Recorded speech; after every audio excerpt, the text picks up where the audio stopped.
ಲೋಕಸಭಾ ಅಭ್ಯರ್ಥಿಯಾಗಿ ಮಾಜಿ ಸಿಎಂ ಬಸವರಾಜ ಬೊಮ್ಮಾಯಿ ಮೊದಲ ಬಾರಿ ಜಿಲ್ಲೆಗೆ ಆಗಮಿಸಿದ್ರು.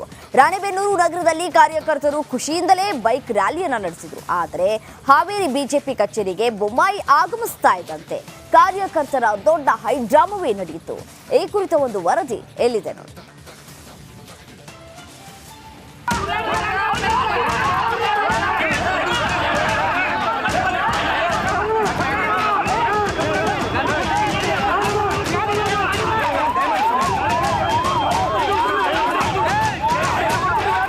ಬಿಜೆಪಿ ಕಾರ್ಯಕರ್ತರ ಗಲಾಟೆಯ ನಡುವೆಯೇ ಮಾಜಿ ಸಿಎಂ ಬೊಮ್ಮಾಯಿ ತೆರಳುತ್ತಿರುವುದು.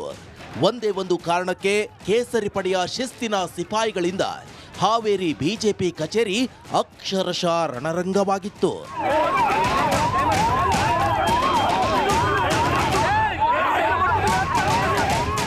ಹಾವೇರಿ ಲೋಕಸಭಾ ಅಭ್ಯರ್ಥಿಯಾಗಿ ಬೊಮ್ಮಾಯಿ ಆಯ್ಕೆಯಾದ ಬೆನ್ನಲ್ಲೇ ಜಿಲ್ಲೆಗೆ ಆಗಮಿಸಿದ್ರು.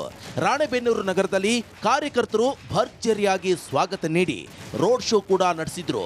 ಆದರೆ ಹಾವೇರಿ ಜಿಲ್ಲಾ ಕಚೇರಿಗೆ ಬೊಮ್ಮಾಯಿ ಆಗಮಿಸುತ್ತಿದ್ದಂತೆ ಕಾರ್ಯಕರ್ತರು ಭಾರಿ ಹೈ ಡ್ರಾಮಾವನ್ನೇ ಪ್ರಾರಂಭಿಸಿದ್ರು.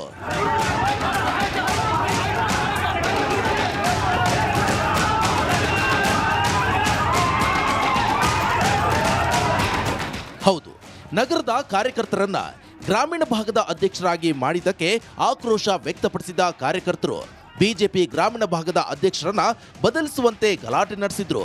ಹಾವೇರಿ ಜಿಲ್ಲಾಧ್ಯಕ್ಷ ಅರುಣ್ ಕುಮಾರ್ ಪೂಜಾರನ್ನ ಎಳೆದಾಡಿ ಆಕ್ರೋಶ ವ್ಯಕ್ತಪಡಿಸಿದ್ರು.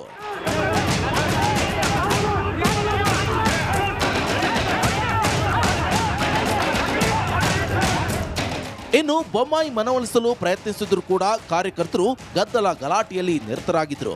ಹೀಗಾಗಿ ಬಸವರಾಜ ಬೊಮ್ಮಾಯಿ ಕಚೇರಿಯಿಂದಲೇ ಹೊರನಡೆದ್ರು.